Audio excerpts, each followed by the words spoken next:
É uma alegria muito grande estarmos aqui mais uma vez na 24ª Semana Espírita, trazendo a nossa contribuição.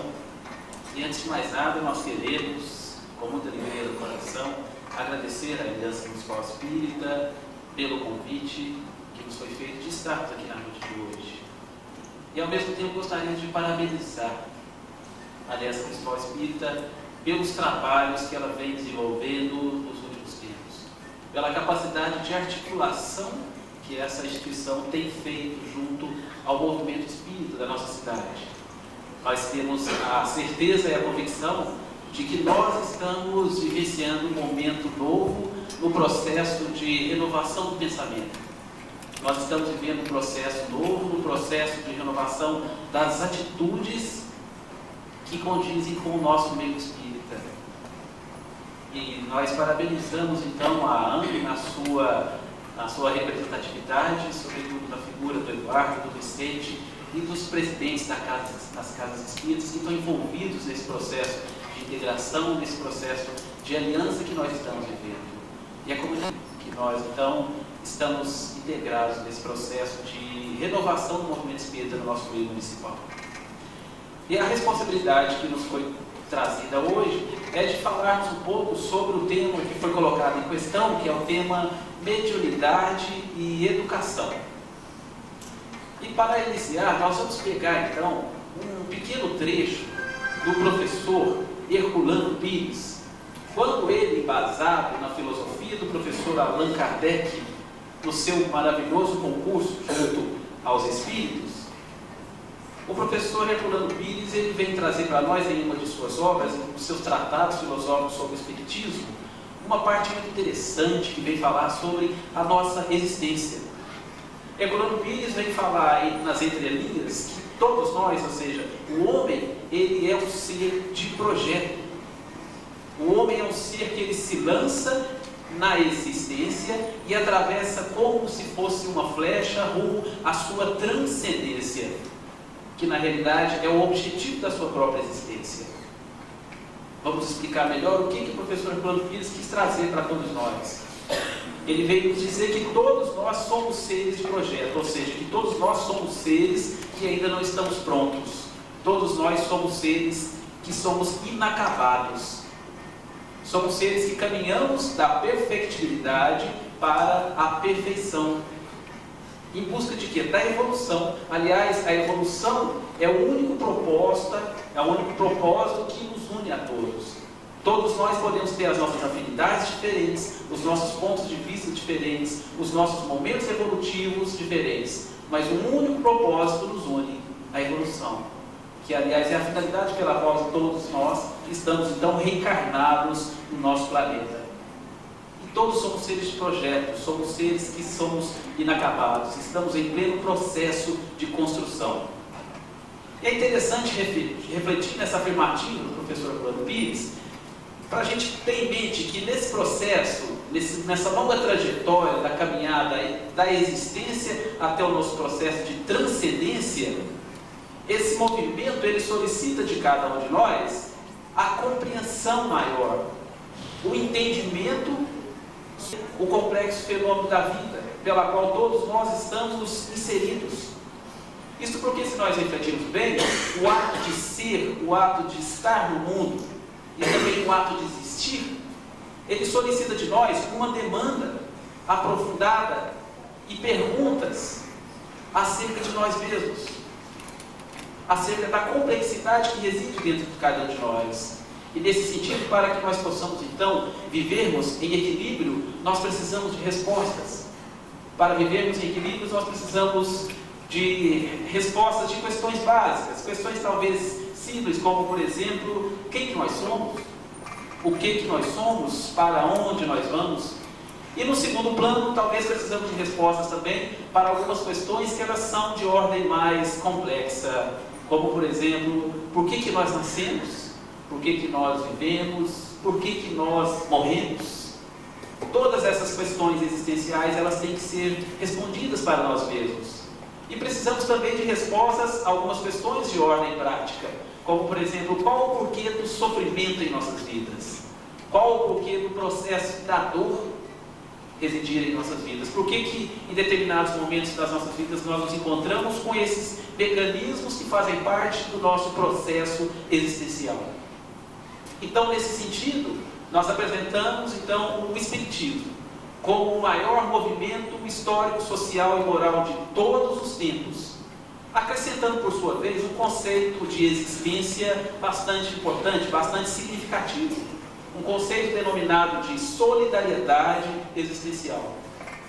Esse conceito de solidariedade existencial, ele se deve a dois importantes fatores. Primeiro, pelo fato de que nós vivemos expressando no corpo físico, ou seja, expressando no mundo físico do planeta Terra, através da manifestação do corpo físico. E ao mesmo tempo, nós também manifestamos no mundo espiritual através do Espírito. E um segundo sentido que justifica esse processo do conceito de solidariedade existencial é que nós vivemos em uma constante relação de interdependência. Quer queira, quer não, quer acreditemos ou não, nós vivemos um processo constante de interdependência, que seria essa relação constante existente entre os homens e entre os espíritos. A questão 459 do Livro dos Espíritos nos ensina muito bem isso, quando vem falar que os espíritos eles interferem, influenciam em nossas vidas muito mais do que nós imaginamos, quando não são eles então que nos dirigem. Portanto, então, o Espiritismo, no seu cunho doutrinário, filosófico, religioso, ele vai sendo conhecido cada vez mais, ele vai sendo divulgado gradativamente e reconhecido como um processo de representação do cristianismo de Jesus, porém livre de misticismos, livre de crenças, livre de dogmas e também de ideias pagãs ou mesmo de ideias judaicas, possibilitando ao mesmo tempo um processo de inserção do homem em uma sociedade, onde ele vai construindo gradativamente o seu processo de auto-melhoramento, que seria a busca da transcendência, assumindo através da consciência a responsabilidade da construção de um homem novo, que traz consigo uma parcela de contribuição em uma nova sociedade, a partir do momento em que ele começa a superar a sua condição de animalidade. Então nós vamos perceber de uma forma bem clara que o Espiritismo, ele como um passo inicial, ele nos convida à superação da nossa visão do cotidiano, ele nos convida à superação da nossa visão de vida, podemos dizer, tradicional, que seria aquele termo que Kardec chama a aquisição do processo da cosmovisão, que seria um movimento que nós desenvolvemos conosco mesmos, onde nós passamos a viver e analisar a vida no plano da matéria, mas sobretudo com o olhar nas perspectivas de ordem espiritual. E esse seria o nosso grande desafio, seria vivermos em pleno mundo da matéria, assumindo a nossa condição de espíritos que somos, de espíritos que temos em corpo, e não um corpo que possui um espírito. E nesse sentido, a partir dessa pequena teoria, nós vamos perceber o quanto mudam os nossos conceitos, o quanto mudam os nossos valores, as nossas visões de vida e as novas perspectivas que se abrem e fazem nós compreendermos a vida além dos portais do plano da matéria. Essa simples mudança de percepção nos leva a reconhecer que nós somos seres, então, ou seja, espíritos que caminham em direção à transcendência e não mais espíritos que, ou seja, homens que se aniquilam através da experiência da morte física. É interessante a gente colocar também que para a aquisição dessa percepção, desse olhar diferenciado, que seria adquirir esse processo de cosmovisão, dois importantes conceitos na nossa vida, eles devem, então, diretamente serem avaliados na nossa existência. Vamos refletir em torno de cada um deles. Primeiramente, são conceitos existenciais que eles são essenciais à compreensão de nossa vida, mas, conforme disse, eles devem ser, então, avaliados. No primeiro plano, é o nosso conceito de existência. Não fiquemos mais iludidos na tentativa de compreender a vida, levando em consideração uma existência apenas. Isso porque nós não nascemos agora. Isso porque seria como tentar fazermos a leitura de um denso livro baseado apenas em um breve capítulo. Iriam faltar partes importantes de uma realidade que ela é bastante ampla. Nós somos todos, então, a partir dessa nova perspectiva da existência, nós somos seres que somos milenares. Possuímos uma história que tem um início, mas ela não tem um fim. Conforme nós vimos no início, somos seres que caminhamos da perfectibilidade para a perfeição. Um outro conceito que necessita ser reavaliado, e muito defendido pelo professor Herculano Pires, é o conceito de sociedade. Observemos bem, é impossível compreender a lógica da nossa sociedade se nós considerarmos somente a população encarnada que compõe o nosso planeta. Observemos bem na questão 459 do Livro dos Espíritos, quando afirma que às vezes são os Espíritos, na maioria das vezes, quer dizer que movem as nossas ações. Então a questão 459 do Livro dos Espíritos vem falar para nós sobre essa nova dinâmica social, essa nova lei e essa nova visão de uma dinâmica social. Então nós podemos analisar que a população real, ela é de aproximadamente 4 vezes maior do que a população estatisticamente difundida no momento atual. Baseado no que o Sr. Emmanuel também nos ensina, né? Que o número de desencarnados é 4 vezes maior do que o número encarnado que atravessa o momento da vida corporal. E baseado nessas duas tendências, nesses dois grandes conceitos que diretamente eles envolvem a nossa existência, surgem então alguns princípios básicos que vêm nos facilitar a compreensão da nossa vida e que diretamente eles são nos ensinados através da doutrina espírita. A doutrina espírita traz para a humanidade importantes princípios básicos que surgem a partir desses conceitos que devem ser reavaliados. No primeiro plano, nós vamos observar bem a imortalidade aparece para nós.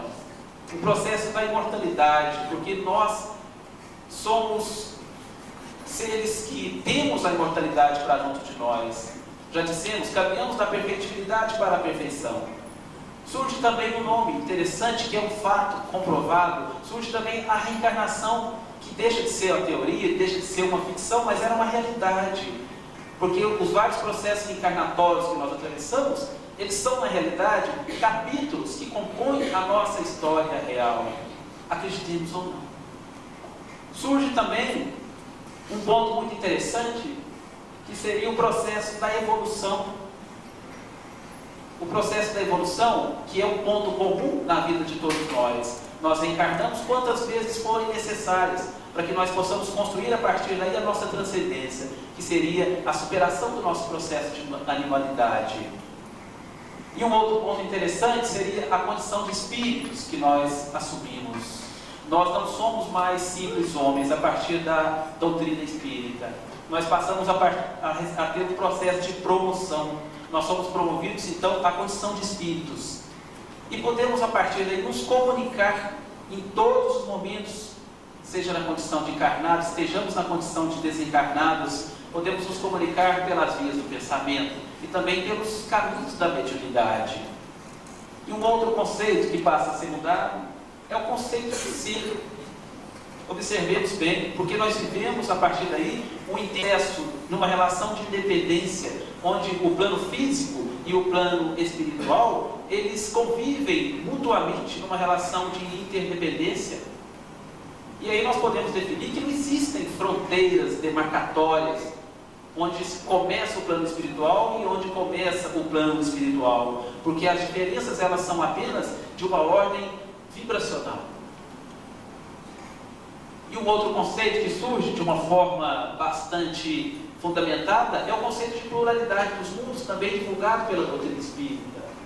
Observemos que podemos analisar então que se a sociedade ela é muito mais ampla do que nós imaginamos, mas nós não podemos perceber, nós não podemos ver esse número maior de desencarnados que estão do nosso lado, de criaturas inteligentes que sentem, que sofrem, que sorriem assim como nós.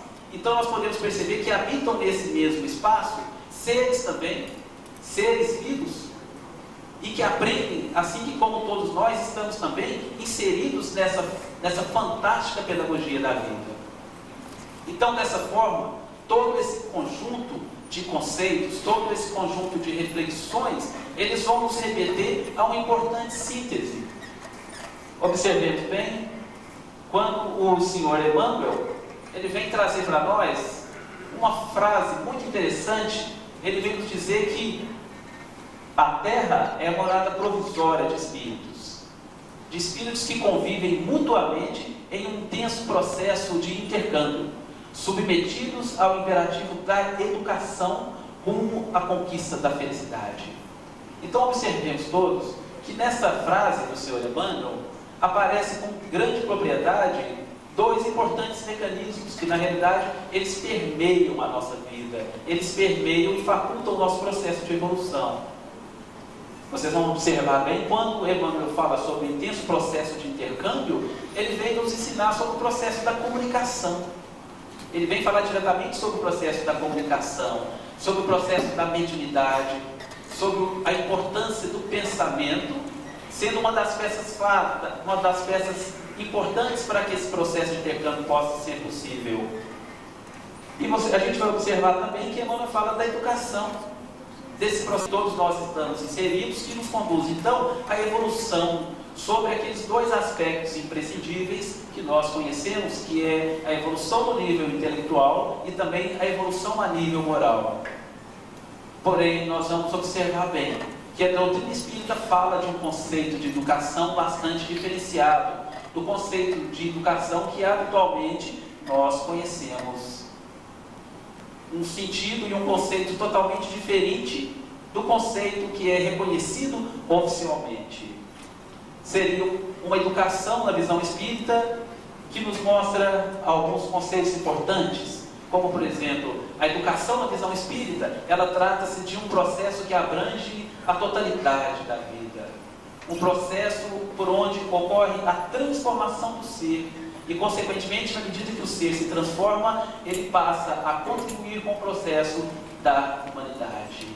É a consequência do processo de transformação individual e que, consequentemente, nos conduz à evolução.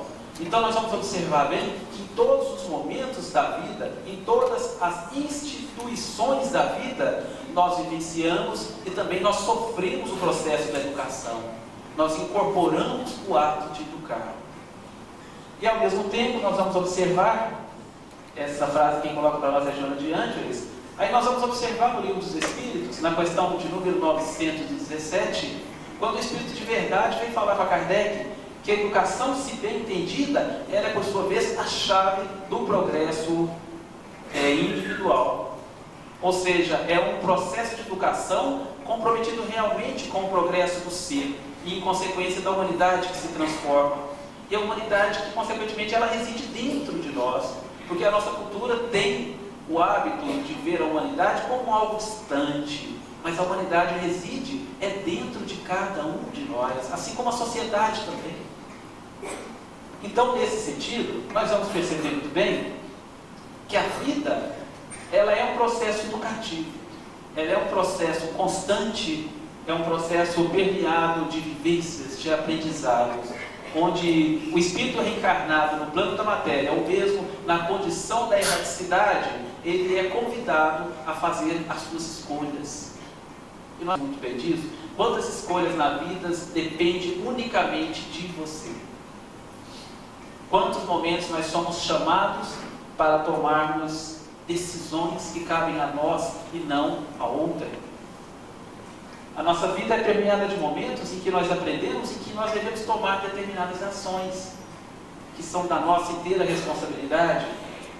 E também as atitudes, elas são fruto da nossa própria condição de ser humano.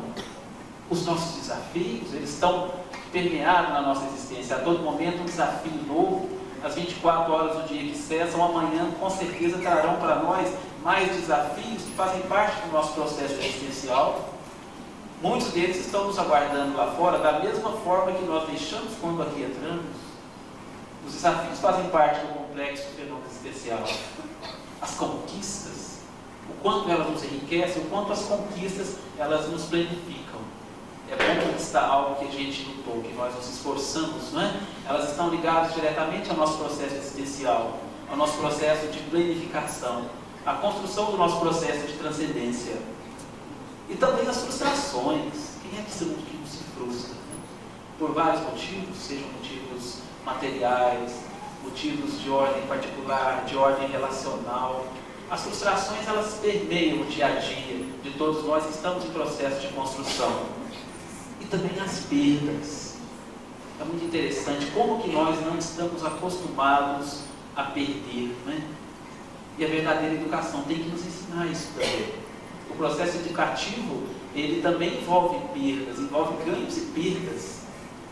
E todos são, em síntese, processos de aprendizado, processos educacionais que envolvem as nossas vidas. Então, nesse sentido, nós vamos observar bem que a nossa vida, ela é a maior proposta pedagógica existente. A vida é a maior proposta pedagógica. E a didática que envolve todo esse processo pedagógico, eles são as nossas atitudes. A didática que envolve o processo existencial da vida são as nossas ações. Então, dessa forma, se conquista os aprendizados que são essenciais para a nossa imortalidade.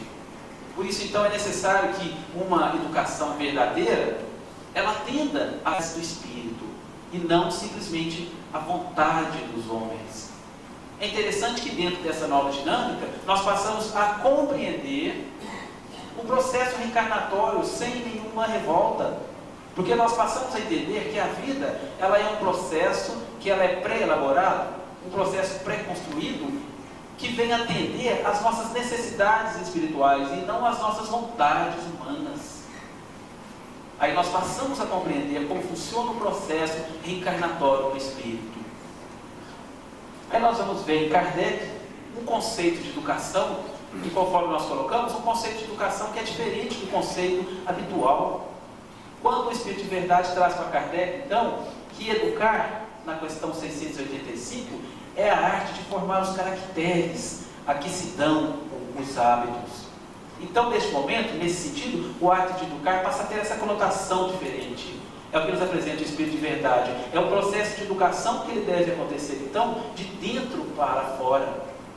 É um processo educacional que deve atender de uma forma sistêmica e não mais de uma forma fragmentada, conforme nós vivemos na sociedade atual.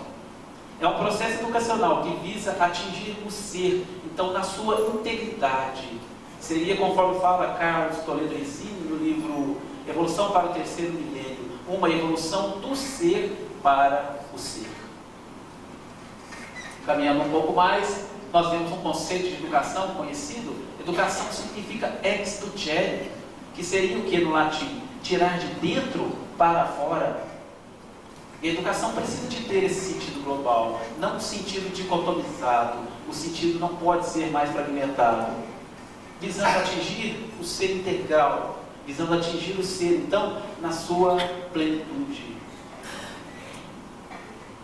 Caminhando um pouco mais, o professor Emmanuel, no livro Fonte Viva, ele nos fala muito bem desses estágios evolutivos. É interessante para a gente caminhar um pouco, que Emmanuel fala dos estágios que a todos nós são concedidos nas oficinas da vida, nas instituições que compõem a nossa sociedade, seja na família, seja no trabalho, seja na religião. Emmanuel, ele simboliza bem que a todos nós estão sendo concedidos os diferenciados de estágio. A determinadas criaturas são concedidas estágios de 60 anos, a outros estágios de 80 anos, a alguns estágios de alguns dias, de algumas horas, de acordo com as necessidades espirituais de cada um.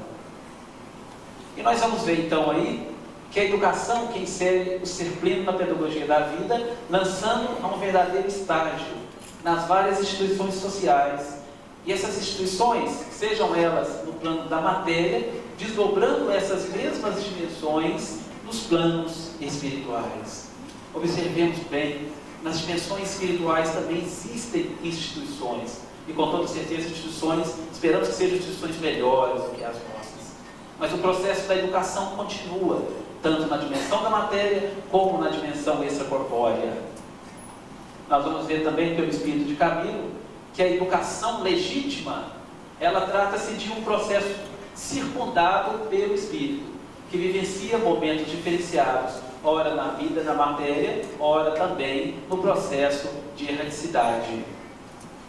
E qual seria a relação mais intrínseca, ou seja, qual seria a relação mais direta que o Espiritismo possui com relação à educação? Primeiramente, nós vamos observar que a essência do Espiritismo é a educação, ou seja, a premissa básica da doutrina espírita, ela é sem dúvida nenhuma a educação de espíritos. A evolução humana, ela aparece para cada um de nós como um processo pedagógico. E o desenvolvimento do espírito, através das vidas sucessivas, aparece como um curso escolar com seus anos letivos. E nessa relação do espiritismo com a educação, a Terra, ela aparece para cada um de nós como uma grande escola, onde as almas, elas se matriculam para o seu processo de aperfeiçoamento. Então, observemos bem no nosso dia a dia, fazendo uma leitura baseada na cosmovisão, se educa no amor, se educa no sofrimento, se educa na dor, se educa na alegria, se educa na tristeza, no intelecto, se educa também no sentimento e na terra, que é a nossa grande escola. O professor Herculano Pires, ele vem passar para nós uma ideia de evolução também bastante significante. É uma ideia fundamentada no filósofo chamado Karl Jaspers, em que em alguns pontos ele coincide com a proposta evolutiva da doutrina espírita. Ele apresenta em uma de suas obras uma proposta interessante. O professor Herculano Pires, ele nos fala que o ser humano, ou seja, o ser espiritual, ele evolui em duas direções. Observemos bem, ele evolui no sentido horizontal. A seta mostra isso para nós. E ele evolui também no sentido vertical. E para entender melhor, observemos que o ser, no sentido da verticalização, ele evolui no seu contato para com Deus. Por isso ele evolui no sentido para o alto. Aí estão os ideais nobres, as propostas nobres também de crescimento interior. E no sentido da horizontalização, o ser evolui no seu contato social, no convívio social, inserido no plano da matéria, influenciado por 4 instrumentos importantíssimos que a todo momento nós estamos vivenciando na nossa existência. O momento, ou seja, o mecanismo da cultura, do trabalho, da linguagem, da educação. Até certo ponto nós somos muito influenciados por esses 4 mecanismos no mundo da matéria. Na verticalização aparece então, conforme nós estamos vendo aí, o intercâmbio para com Deus, a mediunidade, a necessidade do homem se religar. Aí aparecem também as religiões, a mediunidade. E no plano social aparece o processo de educação. Vocês estão gostando do barulhinho aí, né? Incomoda. O processo da educação. A educação como uma vivência constante, onde o homem então, ele vai aprimorando lentamente o intelecto, onde ele vai aprimorando lentamente também o seu sentimento. Então, neste contexto, o Espiritismo, ele se define como um verdadeiro tratado filosófico de ordem pedagógica, principalmente numa das obras basilares, que é o Livro dos Espíritos, que reúne toda a síntese do conhecimento universal e que, ao mesmo tempo, apresenta para nós o complemento das buscas e das inquietações de todos os filósofos que nós tivemos na história do pensamento. Se quisermos filosofia na íntegra, o Livro dos Espíritos. Se quisermos conhecer educação na íntegra, o Livro dos Espíritos. Se quisermos buscar mecanismos para a compreensão do nosso processo existencial, o Livro dos Espíritos novamente. Então vejamos bem, essa é a trajetória do ser espiritual.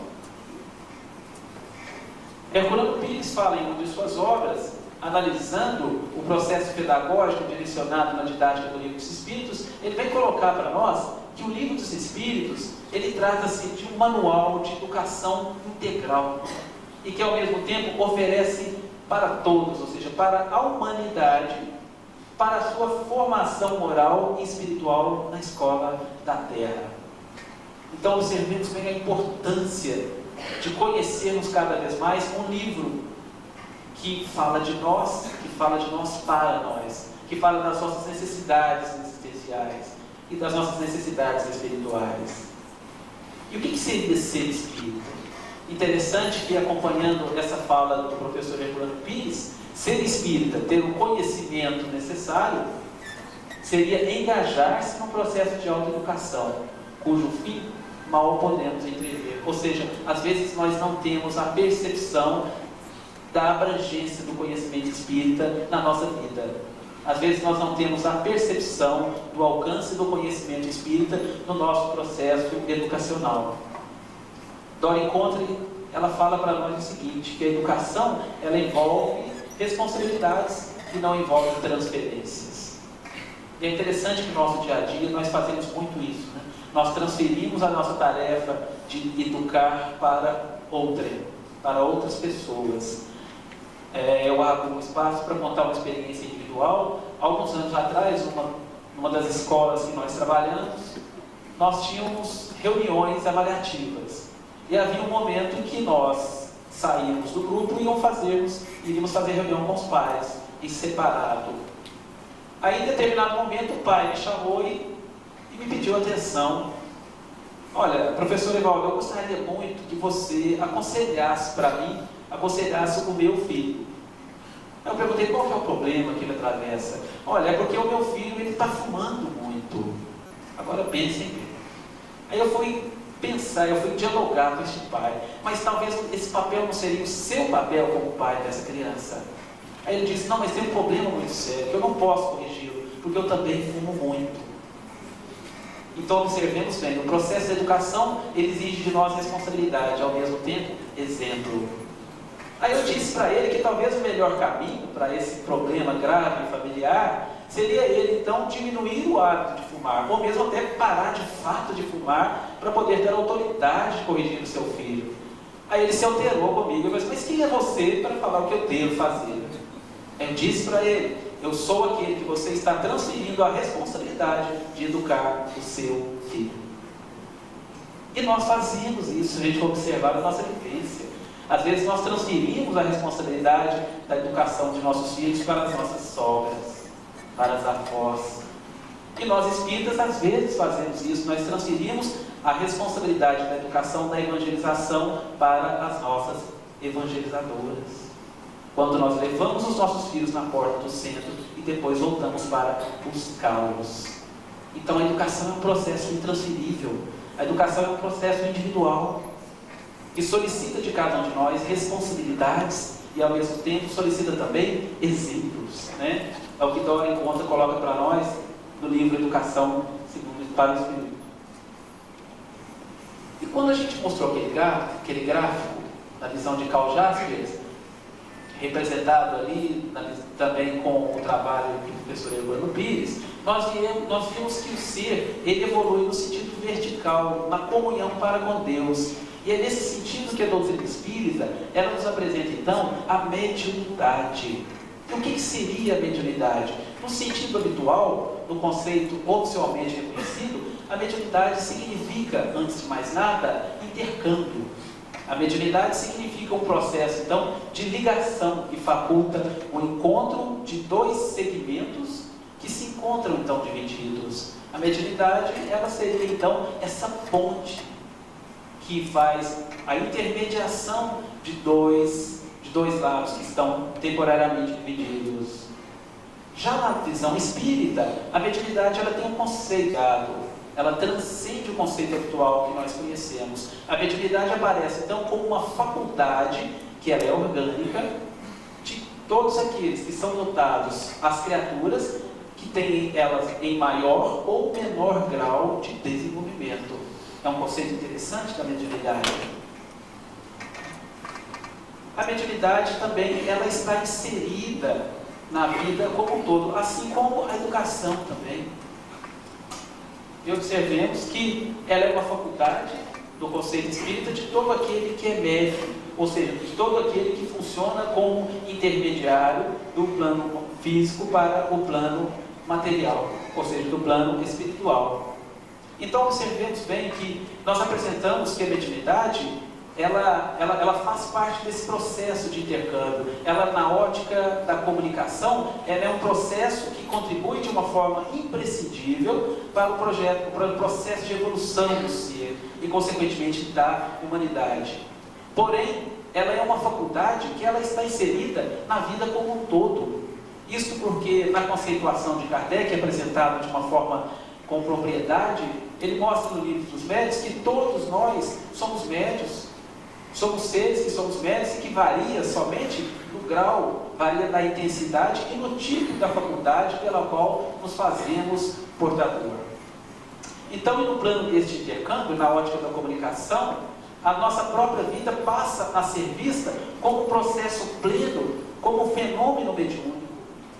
O Espírito de verdade nos comprova essa ação pela influência que todos nós recebemos, então, diariamente. Vamos perceber aqui na questão 459, que já relatamos elas antes em alguns momentos, mas voltemos a ela. Os espíritos influenciam em nossos pensamentos e ações? É o que pergunta o mestre Kardec. O Espírito de verdade, ele nos responde.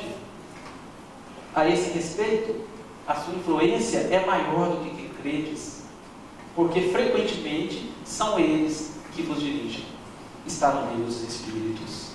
Então, aonde quer que nós estejamos situados, aonde quer que nós estejamos, as nossas ações e os nossos pensamentos, nós estamos todos acompanhados. E, consequentemente, nós somos, então, intermediários do bem ou intermediários do mal. Ou seja, a decisão, então, cabe a cada um de nós.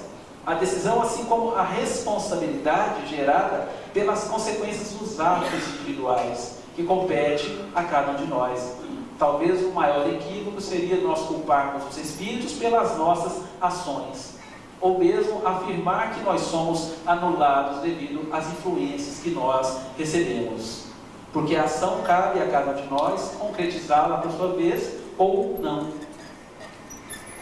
Muito bem, caminhando um pouco mais adiante, nós vamos buscar em André Luiz, no livro Nos Domínios da Mediunidade. Ele reforça para nós esse conceito de médiuns, antes também apresentado por Allan Kardec, sobretudo na perspectiva da ação, sobretudo na perspectiva do comportamento e também de uma lei importantíssima que rege as nossas vidas, a lei da sintonia. Não é somente no processo mediúnico, é na vida que nós nos associamos pelas afinidades. É lei da vida o processo da sintonia. André Luiz coloca no livro dos Domínios da Mediunidade que médios somos todos nós, na linha da atividade em que nós nos situamos. E logo a pouco nós vamos ver também nessa mesma obra, André Luiz colocando que vemos a mediunidade em todos os tempos, em todos os lugares da massa humana. Observemos bem de quanto é importante isso, a nossa compreensão. Porque passa a mostrar para nós que a mediunidade, ela não é, por sua vez, privilégio de uma época.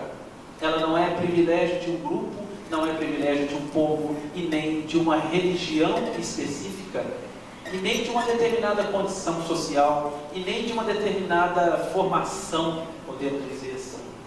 A mediunidade, ela está na sociedade, ela está em todos nós, ela está em todos os lugares, em todas as religiões. A sociedade que reside dentro de cada um de nós. Nós vamos observar também nessa colocação que há sempre um constante intercâmbio ativo e contínuo de ideias e interesses que assegura o contato entre os seres que compõem os dois planos da vida. A vida é constante e contínua e retrata as duas comunidades que reagem entre si, intimamente ligadas pelas origens e também pelos ideais. Observemos bem que a base do fenômeno mediúnico, por sua vez, ela então é a mente humana. A mente humana é o valioso canal de comunicação. E o princípio, conforme nós já vimos, é a lei de sintonia, é a lei de afinidade. Aí nós vamos perceber que o bem e o mal, ele está então dentro de cada um de nós. Ele está dentro de cada um de nós em forma de tendências. Ele está dentro de cada um de nós em forma de escolhas, porque todos nós somos possibilidades de ação. E as leis de afinidade movem, então, a nossa dinâmica da vida. Reflitamos bem em torno de dois exemplos que nós vamos citar. Adolfo Hitler era um grande médium. Francisco de Assis também era um outro médium, era um grande médium. Qual seria o diferencial desses dois médiuns? Nas ações. O diferencial está nas escolhas. O diferencial está nas qualidades dos fenômenos produzidos por cada um deles em prol de uma sociedade. E, consequentemente, essas opções de cada um, essas escolhas, elas são também oportunidades educativas. Oportunidades educativas que são permeadas pelas luzes, mas que também podem ser permeadas pelas sombras.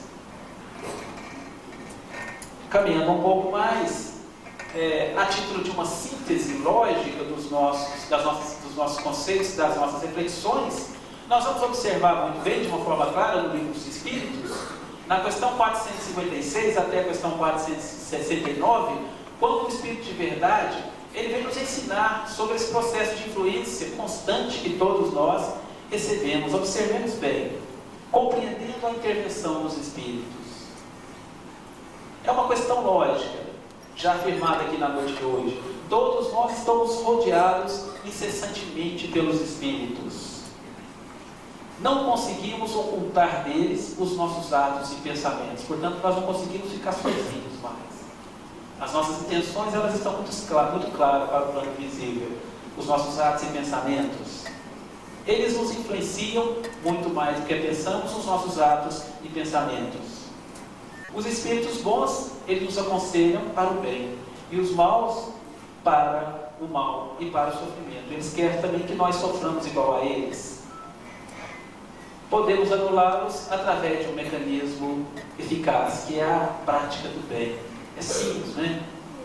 Então, nesse ponto, nós aproveitamos para abrirmos espaço também para uma outra categoria, podemos dizer assim, um espaço para falar sobre um ponto importante na visão espírita. Um ponto pregado pela doutrina, onde mostra para nós de uma forma clara que a mediunidade, ela também varia de acordo com a faculdade e na produção dos fenômenos mais ou menos, podemos dizer assim, patentes. Nesse sentido, então, existem também, conforme o Espiritismo nos mostra, as faculdades que nós podemos denominar de faculdades que são ostensivas. É o que traz para nós, no Livro dos Médiuns, uma obra interessantíssima, um tratado sobre a mediunidade, principalmente na visão científica. Todo aquele que sente num grau qualquer a influência dos espíritos, ele é, por este fato, médium. Todavia, se qualificam aqueles em que a faculdade mediúnica, ela se mostra bem caracterizada. E, por sua vez, ela se traduz por efeitos patentes, então, de alta intensidade. Então, vejam bem, essa categoria de médium, ela se manifesta por aquele tipo de intermediário bastante conhecido na nossa sociedade. Aquela personagem muito divulgada nos veículos de comunicação hoje, né, que seria aquele médium que escreve, aquele médium que fala pelos espíritos, aquele médium que ouve, e que na realidade ele se ajusta a uma mente que é exterior à sua mente, a ele, aceitando então e obedecendo a partir daí esse comando, né? Porém, por possuírem essas faculdades que são ostensivas, nós podemos citar então a psicografia, a psicofonia, a clareaudiência, a clarevidência, que seria no caso a audição, e que em síntese, elas são faculdades, são percepções que são inerentes e também elas são naturais do ser humano. Tanto que no Livro dos Médiuns coloca de uma forma bem categórica, raros são aqueles que não a possuem em algum estado de desenvolvimento. Raros são aqueles que não a possuem mesmo estado que seja rudimentar. E aí nós completando, chegando a um processo de complementar, então, nós vemos o que seria a mediunidade na visão espírita. O conceito de mediunidade na visão espírita vai muito mais do que o conceito de mediunidade propagado através da mídia. Observemos bem que a mediunidade na visão espírita, ela aparece como um processo de autoevangelização constante e gradativo, que vai acontecendo através do esforço e do estudo do próprio médium. Então, a mediunidade na visão espírita, ela deve ser educada através desse processo importante, que é o processo de autoevangelização do médium. E o Espiritismo se apresenta como uma escola segura, capaz de dar os rumos eficazes e produtivos para essa prática. A mediunidade na visão espírita, ela está relacionada diretamente com uma necessidade do médium do trabalho e do estudo, de buscar através desses dois mecanismos o seu processo de aprimoramento individual, através do trabalho, do estudo, conscientemente. A aquisição da humildade e de um processo de harmonia psíquica. Então, o aprimoramento, ele constitui a palavra-chave na prática deste intercâmbio. Nós vamos ver no livro dos médiuns uma frase simples, muito interessante, que resume um conceito muito difundido pela doutrina espírita, quando nos afirma que a mediunidade, ela é coisa santa e deve ser praticada santamente, religiosamente. Então, nesse sentido, o cultivo da humildade e da harmonia psíquica são fundamentais, porque o médium deve reconhecer através do seu processo de evangelização que ele trata-se de um simples instrumento da espiritualidade, embora importante, não é? E a mediunidade aparece também como um processo educativo, um processo que é individual e que ao mesmo tempo é coletivo, porque a mediunidade é uma grande oportunidade educativa. A mediunidade na visão espírita aparece também através de uma prática, de uma necessidade de vivência do amor, porque a mediunidade, ela é acima de tudo sentir. Mediunidade é amor. A mediunidade, ela não se dá somente no plano do conhecimento, mas ela se dá também no plano do coração, no plano do sentimento. E ao mesmo tempo, a mediunidade, ela aparece como uma forma e uma ferramenta capaz de promover o ser errante até atingir a sua condição de anjos, ou seja, é a sua condição de transcendência. Ela aparece como instrumento de transformação do ser à condição de anjos. Observemos bem, então, aí nós vamos percebendo que tanto a educação como a mediunidade, eles são caminhos que levam ao ser a construção desse processo de transcendência. Todos nós, então, nós podemos ser médiuns. Observemos bem, nós podemos ser médiuns tanto das luzes e podemos nos educar nas oportunidades que a vida nos concede. Eu gostaria de citar uma experiência pessoal para poder estar mostrando que a todo momento nós podemos ser bons aparelhos da espiritualidade. Basta que nós estejamos sintonizados, basta que os propósitos, os nossos objetivos estejam claros perante o progresso individual que compete a cada um de nós construir. Alguns anos atrás, há 4 anos atrás mais precisamente, eu fui convidado para trabalhar em uma faculdade onde eu escolhi determinado dia da semana para estar começando esse trabalho. E a disciplina que eu ia trabalhar era uma disciplina de filosofia. E quando a essa cidade cheguei, eu fui à sala de aula, me apresentei a primeira vez que eu fui dar aula neste local e fui conversar com o pessoal sobre pontos de vista filosóficos bastante interessantes e facilitadores da nossa compreensão. Em determinado momento eu fui interpelado por uma aluna que me perguntou o que eu achava da vida, como que eu poderia definir de uma forma filosófica o processo existencial que todos nós estamos inseridos. Então, naquele momento, eu abandonei todos os pontos de vista da filosofia materialista, que são tanto pessimistas, trabalham mais para a aniquilação do ser do que para a perpetuação do espírito, e comecei a colocar ali de uma forma tranquila, de uma forma gradativa, conceitos baseados na nossa filosofia espírita, sobre a proposta existencial do espírito. Aí eu disse sobre o prazer de viver, sobre a vida como uma oportunidade educacional, uma oportunidade de aprendizado, mesmo através do sofrimento, através da dor, mas que a vida também traz alegrias, traz momentos de prazer. É um processo de uma felicidade que é relativa, assim nos ensina o Espírito de verdade. E foram 60 minutos que eu passei a vida nessa visão positiva, que realmente a doutrina espírita, ela vem passar para cada um de nós, como um processo existencial necessário, que tem os seus percalços, mas são oportunidades educativas que todos nós atravessamos. E quando terminada aquela aula, essa mesma jovem que me interpelou naquele momento, ela se aproximou de mim e me chamou em particular e me disse o seguinte, ela falou assim que: olha, professor, eu nunca gostei de filosofia, na verdade. Nunca me afinizei com a filosofia. Mas a partir dessa aula que você deu hoje, eu vejo que as palavras que foram ditas aqui, elas foram essenciais para uma decisão que me compete tomar.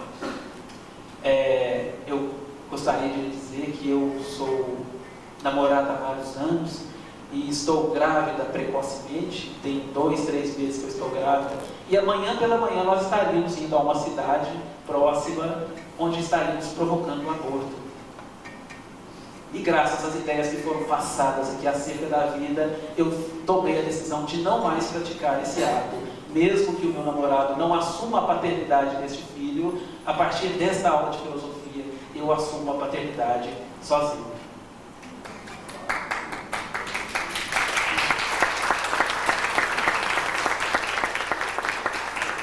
Depois de passado 4 anos desse pequeno acontecimento significativo, hoje eu ainda vou nessa mesma cidade e às vezes bate na porta essa mesma aluna de 4 anos atrás e entra na sala de aula com 2 maravilhosas crianças de 4 anos de idade, Ítalo e Sofia. É a mesma aluna de 4 anos atrás, e são 2 espíritos que, através de uma palavra otimista, foi possível o reencarne de crianças gêmeas, e que hoje assistem às aulas de filosofia que essa mesma menina assistiu, e participa também da sala de aula. Isso serve para a gente perceber que a todo momento nós devemos ter a responsabilidade da palavra direcionada, a responsabilidade nos tempos que nós veiculamos. Pensemos bem na probabilidade do fracasso do processo reencarnatório que move esses 2 espíritos. Talvez se eu colocasse naquele momento meu pessimismo, eu deixasse projetar ali os meus problemas, as minhas dificuldades particulares, talvez esses 2 espíritos, eles não teriam retornado à vida corporal. Analisando, é lógico, sob o prisma da realidade existencial, nas perspectivas espirituais. Então pensemos bem sobre isso, sobre esse exemplo. Caminhando um pouco mais, existe uma relação muito forte com a mediunidade e a educação.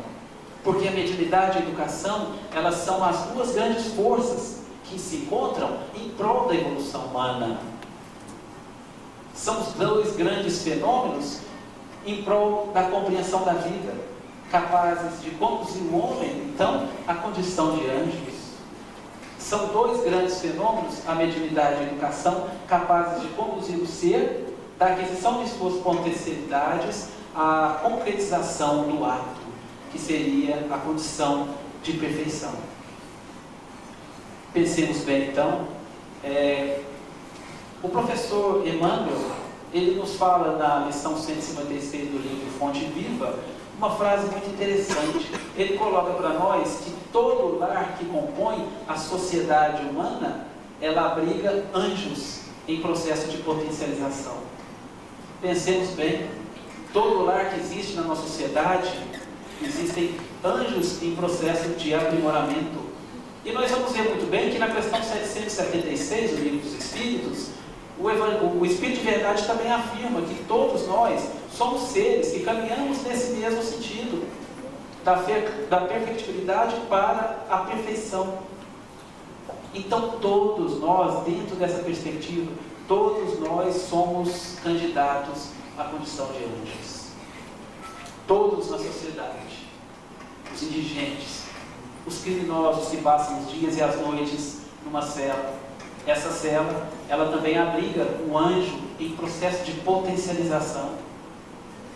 Por isso é importante fazermos as nossas análises e as nossas reflexões, principalmente no momento atual, porque quando nós somos convidados a darmos o nosso parecer sobre a pena de morte, quando nós nos mostramos favoráveis e dizemos sim, nós estamos penalizando verdadeiros anjos em processo de potencialização. Quando nós somos convidados a darmos o nosso parecer sobre a legalização do aborto, nós estamos permitindo que o ser humano possa ter o direito de abortar verdadeiros anjos em processo de potencialização. Quando nós somos convidados a dar o nosso parecer sobre a pena de morte, nós estamos permitindo que os nossos representantes possam executar verdadeiros anjos em processo de evolução.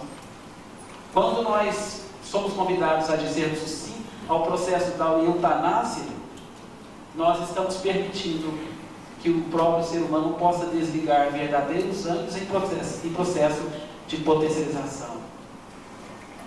Todos nós somos anjos em processo de crescimento e em determinados níveis. E para caminharmos um pouco mais, caminhando para o encerramento, eu gostaria de citar um pouco da necessidade de nós mudarmos a perspectiva dos nossos olhares. Observarmos o ser, aquele que está do teu lado, como o espírito, que também faz parte do mesmo processo educacional pelo qual você está tendo o seu direito através do seu processo reencarnatório. Todos os dias, quando eu chego tarde no trabalho, em minha casa, eu observo os meus filhos que dormem. Mas hoje eu não os vejo mais com o olhar que eu os via antes. Eles dormem, eles são espíritos em processo de potencialização. Todos os dias, quando chego em casa, eu observo a minha companheira que dorme. Eu não observo mais com os mesmos olhares de antes. É um anjo em processo de potencialização. Todos os dias, quando chego tarde na noite do trabalho, eu me olho no espelho e me percebo também como anjo em processo de potencialização. Assim como todos nós, todos vocês, todos na sociedade são anjos em processo de potencialização.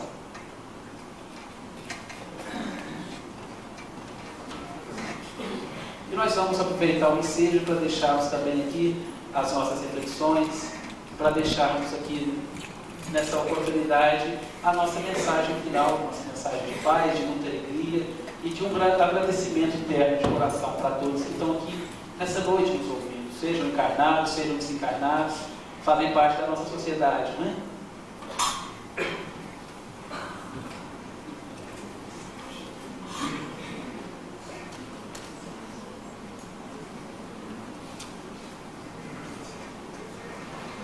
Vicente é o nosso produtor técnico aqui, sabe? Muito eficiente, por sinal, né, Vicente? Papai. Nós vamos escutar essa verdade maneira.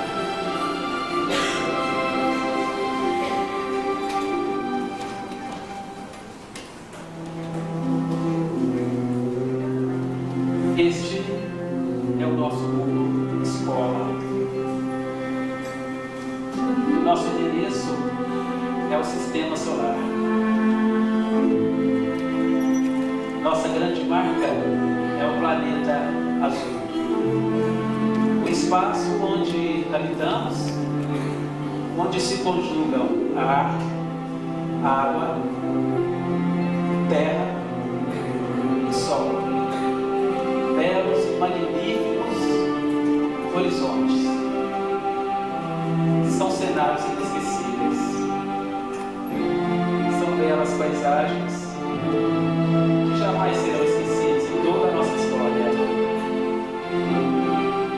Nossa história é uma história imortal que não termina nunca.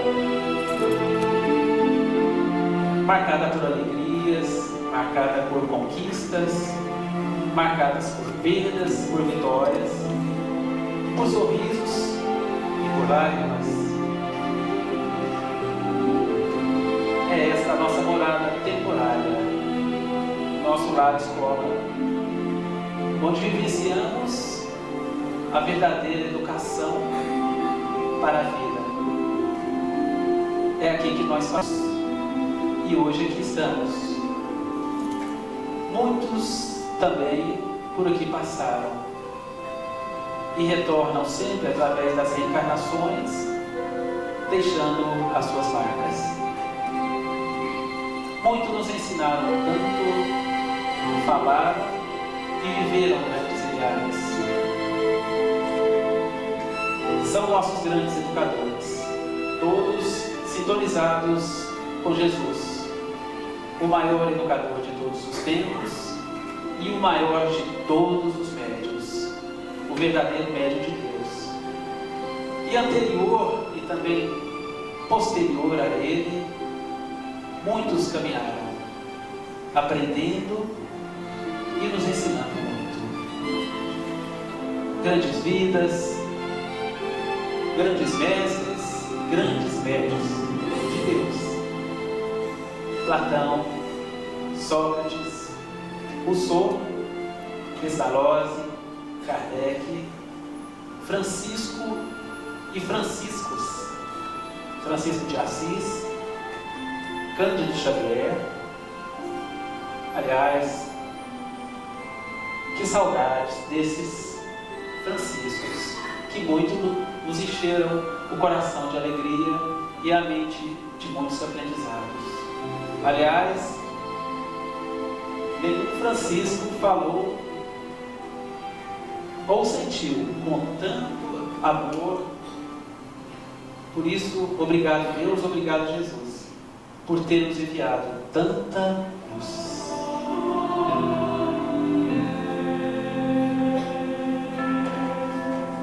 O maior de todos os mandamentos: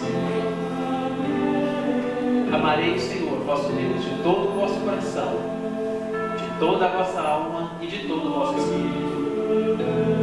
Eis o maior e o primeiro mandamento. Eis o segundo, que é semelhante: amar a Deus sobre todas as coisas e ao próximo como a ti mesmo. A mediunidade é coisa santa que deve ser praticada santamente e religiosamente. Obrigado, Deus, obrigado, Senhor, pelos médiuns que nos envia, pelas luzes que vencem as trevas e que aquecem os nossos corações, que cantam hinos de louvor e glória, agradecendo a Ti, Senhor. Observemos Jesus, o verdadeiro médium de Deus. Pelas sintonias e as coisas tão simples que nos presenteiam a bênção da vida, que de graça nos foi concedida. Somente nosso querido Francisco conseguiu contemplar, conviver, agradecer e respeitar com tamanha alegria e simplicidade o espetáculo sublime e gracioso, repleto de intensa beleza, que nos presenteia a Mãe Natureza. O nosso querido Divaldo Pereira e outros mais, o nosso querido Raul Teixeira, aos nossos velhos o agradecimento por lutarem como os intermediários da nossa felicidade, da construção do nosso processo de felicidade. São médios que retornam à terra em nome de Jesus. A nossa querida Ivone Pereira são criaturas e instrumentos a serviço de Jesus.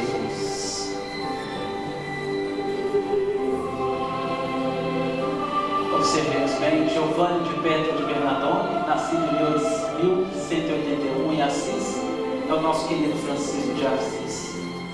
Francisco, ele olhava os pássaros e conseguia sorrir com eles. Aprendeu a apreciar as suas cantigas e, embalados pela leveza de suas canções, aprendeu a cantar com eles. Francisco aprendeu a sentir as árvores, a ouvi-las, e percebeu que mesmo no silêncio, essas nossas irmãs, elas nos tocam a sensibilidade e também nos tocam o coração. E passou a pulsar o seu coração ao mesmo compasso das flores, dos lírios, das rosas, dos animais, de todas as natureza que muito nos encanta.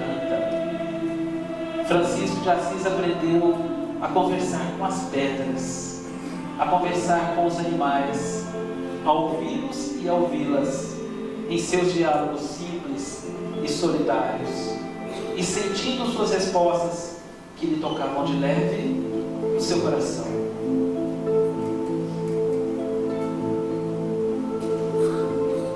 Francisco aprendeu através das várias vidas a sentir o outro,